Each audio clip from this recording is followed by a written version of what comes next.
Suspense. Tonight, Roma Wines bring you Mr. Zachary Scott, a star of Murder Off Key, a suspense play produced, edited, and directed for Roma Wines by William Spier.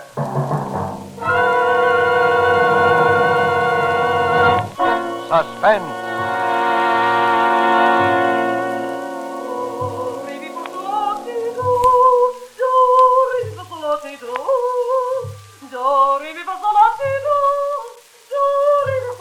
If I could just shut out that singing, I'd be all right. But it goes on pounding inside my head, and I keep hearing Violet screech those desperate, urgent scales. The first time I heard her, I was sitting on the balcony outside the apartment, and everything was unnaturally still, the way it is late at night.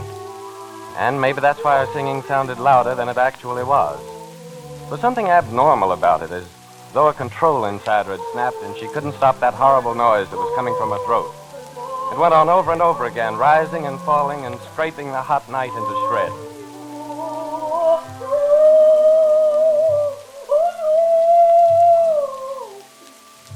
She's pretty terrible, isn't she? What? I'm over here on the next balcony. Oh, sorry, I didn't see you. What did you say? She's pretty terrible, isn't she? And she thinks that's a trained voice. Awful. Does she do it often or only when the moon is full? Oh, she goes on like that almost every evening. You must be new around here. I just got into New York this afternoon. Are you visiting Mr. Morley? Well, in a way. He went out of town and I'm staying in his apartment. I didn't mean to sound prying, but he told me he was going on a vacation, and I wondered if he'd left. Her family must be all deaf mute. No, she lives alone. Well, that's not hard to understand. Hasn't the manager done anything about it? She has too much money. They'd never ask her to move. But someone should do something. They could always try strangling her. What did you say? They could always try strangling her.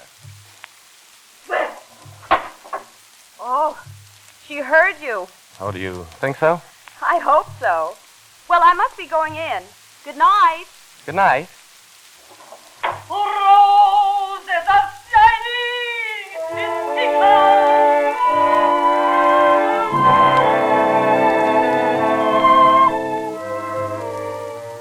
It was in the lobby the next afternoon that I met her. When she came up to me, I knew instinctively that she was a songbird of the night before. She was past middle age and was ignoring it. Her hair was dyed and piled up in coquettish curls, and she used some kind of heavy, sweet perfume that was overpowering.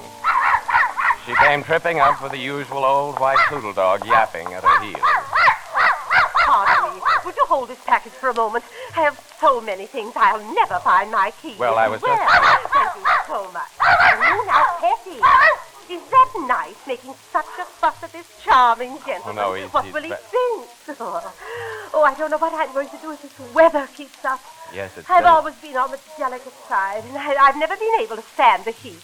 When my husband was alive, he's dead now, he always whisked me away to the ocean the first warm days. Even when I was in the theater. Oh, my manager would be furious. Well, I can understand. I can't imagine where my key is. Would you hold Teddy for me? Well, I don't know. Oh, thank you. Now, Teddy, and he won't hurt you. Oh, my husband used to say to me, Violet, my real name is Imogen, but he called me Violet. Well, it's always been my favorite color. Violet, he used to say, you must go to the sea, or you'll be withering those lovely petals of yours. And before I knew it, we were in Atlantic City. It's very nice. Oh, here's that horrid little key on my key ring of all places. Well, those things sometimes happen. Thank you so much. I don't know what I would have done without you. My husband used to say, Violet, you're a woman who needs a man around. Of course, he was a pillar of strength himself. Oh, and to think of his dying of a gallbladder that way. Well, thank you again. What did you say your name is? Oh, Carlson. Oh, how nice. Carlson. Such a sturdy, dependable name. So suitable for a man. You must come up and have tea with me sometime. Well, I have a special Chinese brand. It smells like dead flowers. Going up? Going up, but au revoir until we meet again.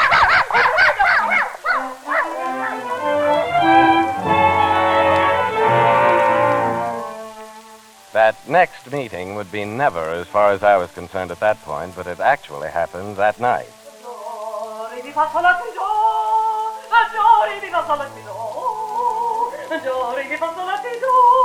She was at the scales again about 9 o'clock, and there was a desperate urgency in her singing.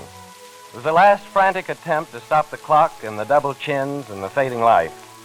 Those pathetic scales had a shrill terror that made me embarrassed listening to them. Well, as though I were eavesdropping on some shameful secret. It was then that I went to leave the balcony and saw the sheet music lying behind the urn. My first impulse was a humanitarian one, and I threw it in the wastebasket. But for some unknown reason, I suddenly felt a kind of pity for that woman singing alone up there. And the next thing I knew, I was on my way upstairs with the music. Yes, what do you want? Oh, is Violet in? Violet? I'm sorry, old boy. She must have given you the wrong number. Oh, I thought it was on this floor. Oh, hold on. If you mean Mrs. Pondecker, it's the next apartment. Oh, sorry to have bothered you. Going in for tea? Or do you have your own bank account?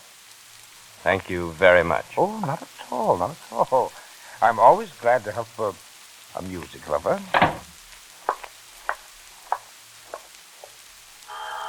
As I stood there in the hall, I began to think about that leer he had given me. I was about to turn back when the door opened. Oh, Mr. Carlson, you come for that tea after all. How nice. Oh, be quiet, Pepper. Be quiet. Do come here. Oh, but I just found Not a word. Come along. Violet had outdone herself, and a trailing negligee of purple chiffon and the usual clutching hand went with the outfit. There was something obscene about the hand fingers, heavy with diamonds, the nail polish too red. Obscene and pathetic. The room was heavy and operatic, just like her. There were glass cases and curio cabinets filled with every imaginable kind of glittering thing. Rings and bracelets, brooches. Most of it in terrible taste, but all of it unquestionably expensive. Oh, admiring my collection. Most everyone does. Your friend Mr. Morley just never... Peppy, be quiet. Oh, I do believe he's jealous of you. You know he has a sixth sense about admirers. I remember when I was in the theater, he used to carry on dreadfully when my dressing room was filled with fans. He bit my husband in the leg. Oh, now, sit down in this chair. I'm afraid all the others are too small for a big man like you. Well, I really came to return this music. It must have blown down on my balcony. Oh, Roses of Picardy. It's always been one of my favorites. My husband simply adored it. I remember I sang it to him on Saturday night, and that Sunday afternoon he was dead. Well, that must have been quite a shock. Oh, I sometimes wonder that I'd found the courage and strength to go on. Of course, my music has been a great consolation. Now, you sit right down. I won't be a moment. Petty will look after you. Won't you, Petty, huh? Roses are shining. You get here and answer that. It's probably the elevator boy. I've come to take the... Oh, a new one. Yes, what is it? I came for Mrs. Pondecker's dog to take him for a walk. Here he is, and he's all yours. Thanks.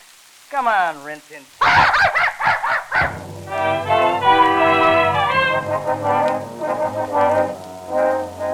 I didn't care for the way the elevator boy smirked. And as I sat there in her apartment with that heavy perfume suffocating me, I cared less for the trapped feeling I was beginning to have. It wasn't until 2 days later in the garage that the trap closed.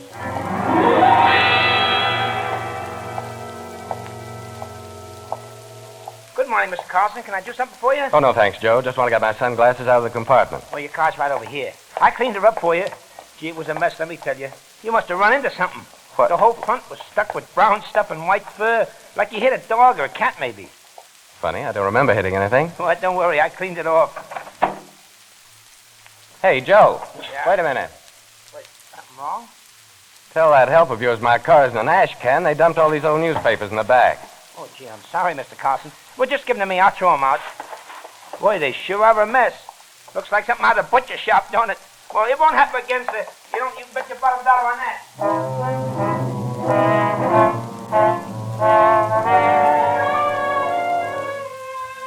When I came upstairs, I was still trying to figure out the angle of those stained old newspapers, but I didn't have long to wait. I found out the minute I stepped into the lobby. Oh, Mr. Carlson, thank heavens you're here. I've been out of my mind. It's Teddy. He's disappeared. We can't find him anywhere. I just know he's been run over. I just know it. Run over? Well, when did all this happen? Last night, when this wretched boy took him out. Now, look, Mrs. Pondecker, it's like I told you. I only stopped in for a cup of coffee, and the next thing I know, the dog is gone. Of course he's gone. Some uncouth person in that saloon undoubtedly made off with him. Well, there's only one thing to do, and that is to offer a large reward. Don't you agree, Mr. Carlson? Oh, yes, that's a good idea.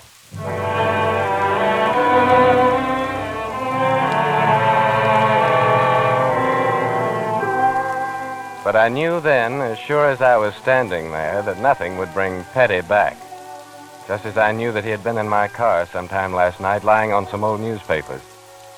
That's why I wasn't too surprised at first when the heavy blonde man with the soft voice came to see me. Mr. Frederick Carlson? Yes, that's right. I'm from headquarters. I'd like to ask you a couple of questions about this Pondecker business. Have they found the dog? You didn't know about that, huh? Well, she mentioned it to me. You two were pretty friendly, weren't you? Well, I spoke to her a couple of times. Hey, what is this? I don't... Come into my place full of innuendos. I don't see There's that... no need to get excited, Mr. Carlson. I'm just checking up on the people who last saw her alive. I still... What are you talking about? She's dead? Very much so. She was strangled sometime last night.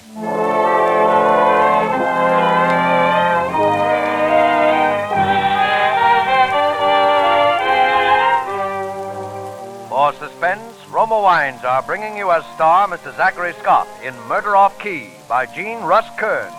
Roma Wines' presentation tonight in radio's outstanding theater of thrills, Suspense.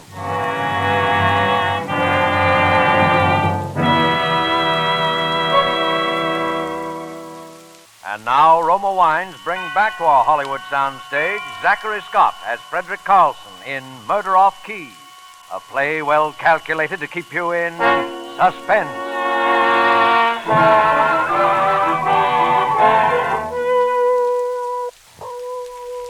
The heavy blonde man with the soft voice asked a few more questions after that, and then he left. The motive was robbery. Very valuable jewelry and a great deal of money. Everything gone. It seemed Violet was in the habit of drawing out large sums and keeping them around in old beaded purses and tarnished gilt boxes. It all fitted in with Violet, who was so helpless without her pillar of strength, and who sang those desperate jangling scales. Obviously, she had no idea of financial matters. But somebody else had plenty of other ideas, and I was one of them. I knew it that night when I went around to the corner automat. Yes, I was definitely one of them. There was no doubt about it. Do you mind if I join you, Mr. Carlson? It was Soft Voice, smiling down at me over a cup of coffee and a piece of pie. Murder a la mode. I always come here for their apple pie. Have you ever tried it? Haven't gotten around to it. You should. It's excellent. Can I have the sugar? Thank you. How'd you happen to come here for your vacation? Oh, I don't know. I was short on cash, and then Morley wrote and suggested I stay in his place. It seemed like a good idea at the time. You don't have that letter, do you? Say, what is this? No need to get excited, Mr. Carlson. I was just asking. Oh, you really should try this pie. The apples are just right, firm and tart. Dog. How should I know? Very interesting angle. I understand he was a regular burglar alarm. Always barked if anyone ever came to the door. And then he disappears the night before her death. Very convenient. Don't you agree? It would look that way. Perhaps more of that sugar. Thank you. I never seem to get enough. Did you drive up to New York? That's right, and I haven't run over any dogs or anything else, so you can skip that. There's no need to get excited, Mr. Carlson. I never suggested that you did. I was just asking a simple question. If you haven't any more simple questions on your mind, I'll be going on. Of course. Don't let me detain you. I think I'll have another piece of this pie. You really should try it sometime, Mr. Carlson.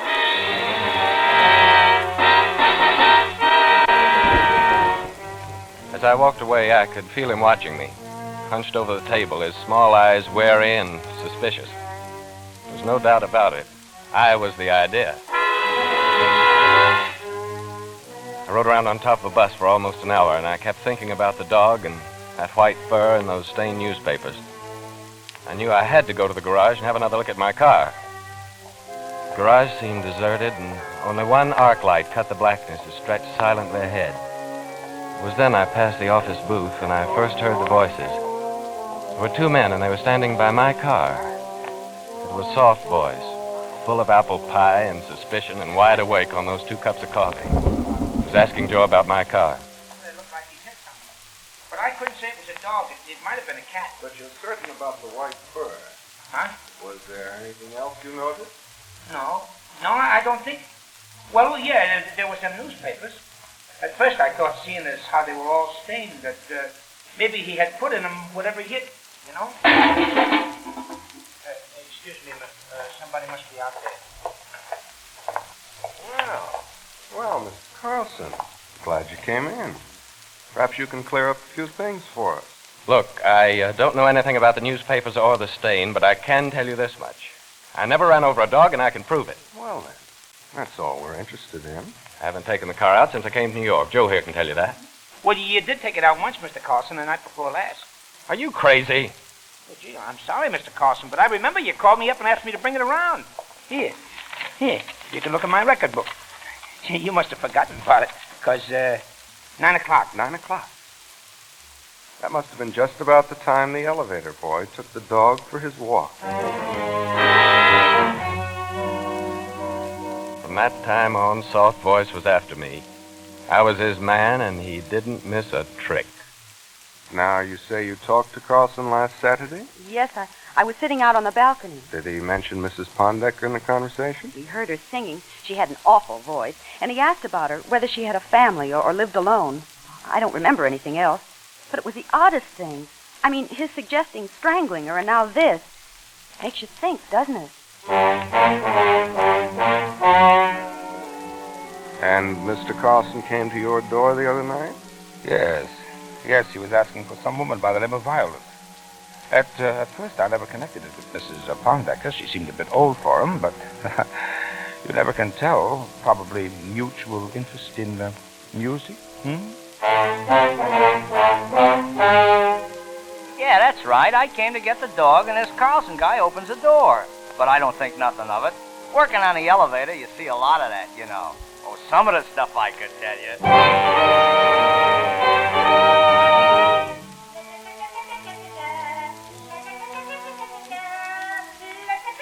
It was about this time that I began hearing those scales again.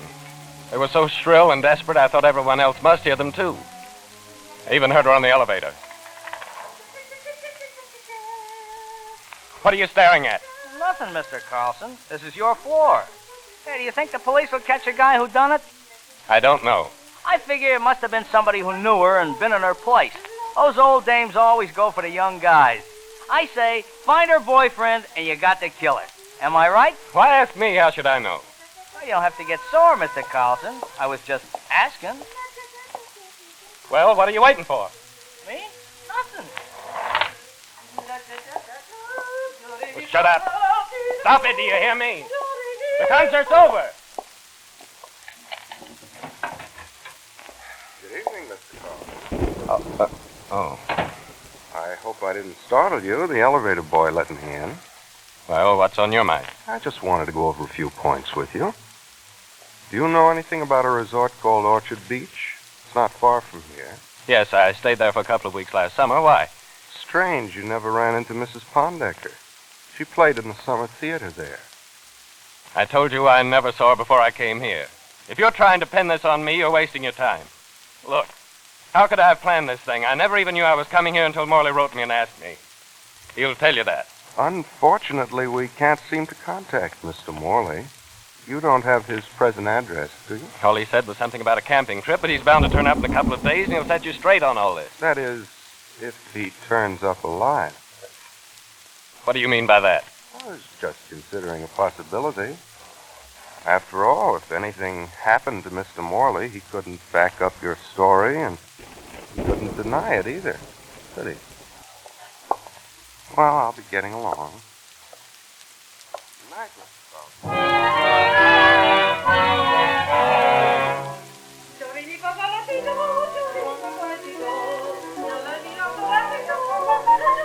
That night, the scales were louder than ever.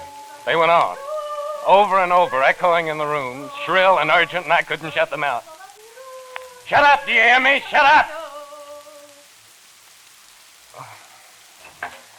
What the devil's going on in here? Morley. Morley, good Lord, I thought you'd never turn up. Well, I always say it's nice to be wanted, but if I'm not too inquisitive, may I ask what you're doing in my place? I'm waiting for you so you can tell him about that letter.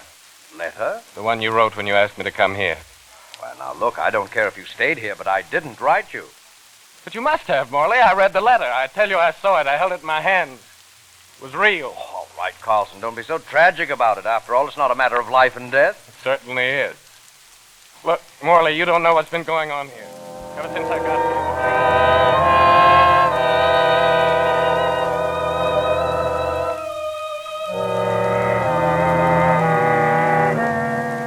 The whole thing's got me nearly crazy. There doesn't seem to be any way out. Well, Carlson, there's no point in sitting out here on the balcony all night. No? Oh, I'll admit you're in a bad jam, but it's not hopeless. They haven't arrested you. It's only a matter of time. But they haven't any proof.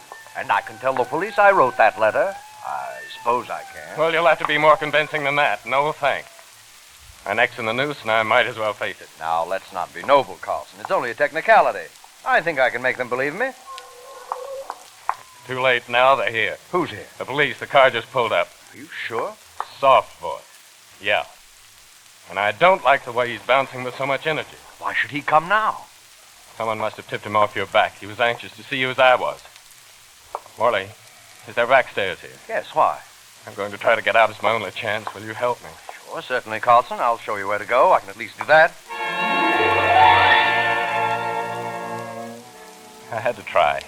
I couldn't just lie down and take that rap, and there was no way under heaven I could escape it legally. I followed Morley off the balcony, and when we got to his living room, it was almost more than I could stand. Because the singing started again, but not the scales this time. Roses of Picardy. Roses of Picardy. She was going to follow me all of my life. I almost dropped in my tracks. Something, I guess you'd call it a hunch. Something about the stiffness of Morley's back made me hang on. And Morley swung around. It was more than a hunch. Morley was sweating. I decided to play it for all it was worth. Who's that? Who's what? Don't you hear something? What are you talking about? Nothing. Come on, you better hurry. Well, I don't know. Hurry up, Carlson. I don't know. Now that I think of it, I don't know. You said yourself. Yeah. But all my life, I'd be ducking the law for something I didn't do. You said yourself it's your only chance. Yeah, but that'd be worse than being convicted. Anyway, how could they convict me?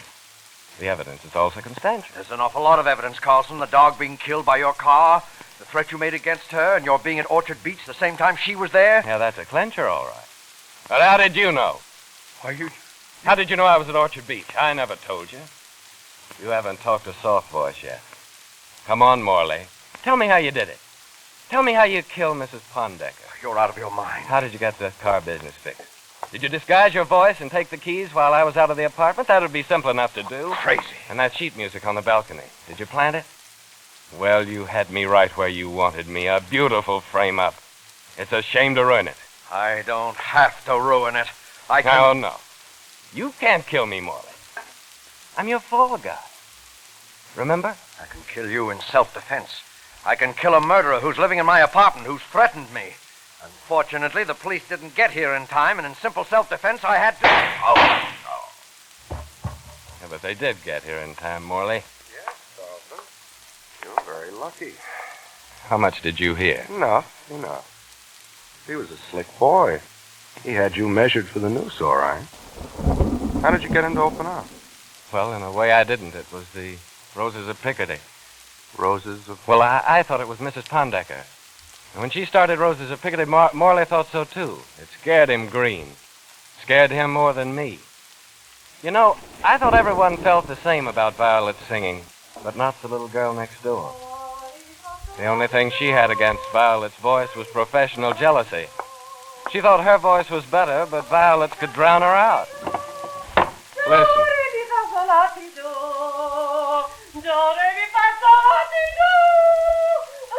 Well, someone else will have to strangle her.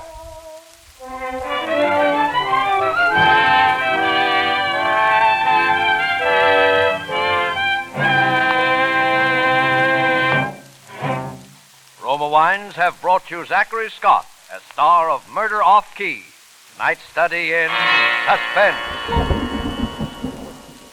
Zachary Scott appeared through the courtesy of Warner Brothers Studios and is currently appearing in Mildred Pierce. Next Thursday, we bring you Lloyd Nolan in Suspense, radio's outstanding theater of thrills.